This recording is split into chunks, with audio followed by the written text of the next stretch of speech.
DCB മീഡിയയുടെ പുതിയൊരു വീഡിയോയിലേക്ക് സ്വാഗതം. ഇന്ന് മെയ് 11 തിങ്കൾ. ഇന്നും തുടർന്നു വരുന്ന ദിവസങ്ങളിലും നിങ്ങൾ അറിഞ്ഞിരിക്കേണ്ട പ്രധാനപ്പെട്ട വാർത്താ അറിയിപ്പുകളാണ് ഷെയർ ചെയ്യുന്നത്. ചാനൽ ആദ്യമായി കാണുന്നവർ സബ്സ്ക്രൈബ് ചെയ്യുക, വീഡിയോ ഇഷ്ടമായാൽ ലൈക്ക് ചെയ്യുക, ഫേസ്ബുക്കിൽ കാണുന്നവർ പേജ് ഫോളോ കൂടി ചെയ്യുക. ആദ്യത്തെ അറിയിപ്പ്, സംസ്ഥാനത്ത് വേനൽ മഴ ശക്തമാകുകയാണ്.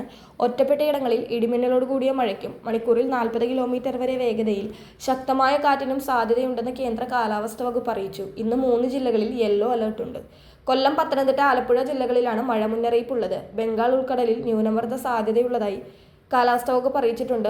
അടുത്ത 5 ദിവസങ്ങളിൽ കേരളത്തിലും മാഹിയിലും ഒറ്റപ്പെട്ടയിടങ്ങളിൽ ഇടിമിന്നലോട് കൂടിയ മഴയ്ക്കും മണിക്കൂറിൽ 30 മുതൽ 50 കിലോമീറ്റർ വരെ വേഗതയിൽ വീശിയേക്കാവുന്ന ശക്തമായ കാറ്റിനും സാധ്യതയെന്നും കേന്ദ്ര കാലാവസ്ഥാ വകുപ്പ് അറിയിച്ചു. അടുത്ത അറിയിപ്പ്, സ്വർണ്ണവിലയിൽ ഇന്ന് നേരിയ തോതിൽ ഇടിവ് രേഖപ്പെടുത്തിയിരിക്കുകയാണ്.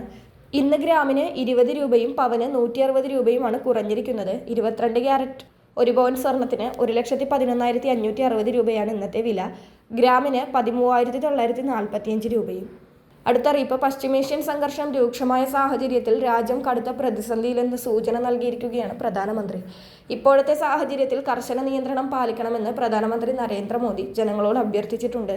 കോവിഡ് കാലത്തിന് സമാനമായ ജാഗ്രത ഇക്കാലയളവിൽ ആവശ്യമാണെന്നാണ് ആഹ്വാനം. ഇന്ധന ഉപഭോഗം കുറയ്ക്കുന്നതിനായി പെട്രോൾ, ഡീസൽ എന്നിവയുടെ ഉപയോഗത്തിൽ പരമാവധി നിയന്ത്രണം ഏർപ്പെടുത്തണം. സ്വകാര്യ വാഹനങ്ങൾ ഒഴിവാക്കി മെട്രോ സൗകര്യങ്ങൾ ഉപയോഗപ്പെടുത്തണമെന്നും കാർപൂളിംഗ് പോലുള്ള സംവിധാനങ്ങൾ പ്രോത്സാഹിപ്പിക്കണമെന്നും നിർദ്ദേശിച്ചിട്ടുണ്ട്. അത്യാവശ്യമല്ലാത്ത വിദേശയാത്രകൾ മാറ്റിവെക്കണമെന്ന് പ്രധാനമന്ത്രി ആവശ്യപ്പെട്ടു. സ്ഥാപനങ്ങൾ വർക്ക് ഫ്രം ഹോം രീതി പരമാവധി പ്രോത്സാഹിപ്പിക്കണം. ഭക്ഷ്യ എണ്ണയുടെ ഉപയോഗത്തിൽ % കുറവ് വരുത്തണമെന്നും രാജ്യം ഇന്ധന ഇറക്കുമതിയെ അമിതമായി ആശ്രയിക്കുന്നത് കുറയ്ക്കണമെന്നും ആവശ്യപ്പെട്ടു. സാമ്പത്തിക ഭദ്രത ഉറപ്പാക്കാൻ സ്വർണം വാങ്ങുന്നത് 1 വർഷത്തേക്ക് ഒഴിവാക്കണമെന്നും മോദി അഭ്യർത്ഥിച്ചിട്ടുണ്ട്. അടുത്തറിയിപ്പ്, നേരത്തെ ഇൻകം ടാക്സ് റിട്ടേൺ സമർപ്പിക്കാൻ മാത്രം ഉപയോഗിച്ചിരുന്ന ഒരു രേഖയായിരുന്നു പാൻ കാർഡ്.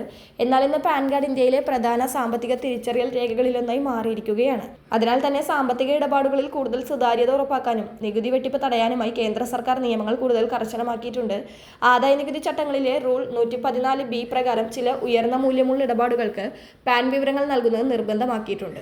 ബാങ്ക് അക്കൗണ്ടും ഡിമാറ്റ് അക്കൗണ്ടും തുറക്കാൻ ഇനി പാൻ നിർബന്ധമാണ്.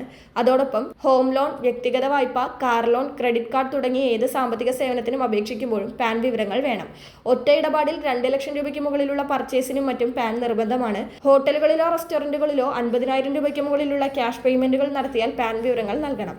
50,000 രൂപയ്ക്ക് മുകളിലുള്ള ബാങ്ക് ഡ്രാഫ്റ്റ്, ബാങ്കേഴ്സ് ചെക്ക്, പേ ഓർഡർ എന്നിവ ക്യാഷായി വാങ്ങുമ്പോഴും പാൻ വേണം. 10 ലക്ഷം രൂപയ്ക്ക് മുകളിലുള്ള ഭൂമി, വീട് ഇടപാടുകളിൽ വാങ്ങുന്നവരും വിൽക്കുന്നവരും പാൻ വിവരങ്ങൾ നൽകണം.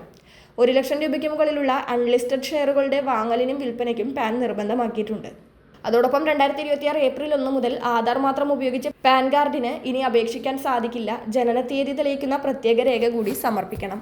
അടുത്തറിയിപ്പ്, ഏപ്രിൽ മെയ് മാസങ്ങളിലെ റേഷൻ വിതരണം സംസ്ഥാനത്ത് പുരോഗമിക്കുകയാണ്. ഏപ്രിൽ 30-ന് തീരേണ്ട ഏപ്രിൽ മാസത്തെ റേഷൻ വിതരണം മെയ് 15 വരെ നീട്ടിയിട്ടുണ്ട്. ഇനി കേവലം 4 ദിവസങ്ങൾ കൂടിയാണ് ഏപ്രിൽ മാസത്തെ റേഷൻ ലഭിക്കുക. അതിനാൽ ഇനിയും ഏപ്രിൽ മാസത്തെ റേഷൻ വാങ്ങാത്തവർ 15-ന് മുൻപായി തന്നെ അത് വാങ്ങുവാൻ ശ്രദ്ധിക്കുക. 18-ാം തീയതി മുതൽ മെയ് മാസ റേഷൻ തുടർന്നും ലഭിക്കുന്നതാണ്. വളരെ പ്രധാനപ്പെട്ട ഈ വാർത്താ അപ്ഡേറ്റുകൾ മറ്റുള്ളവർക്ക് കൂടി ഷെയർ ചെയ്യുക.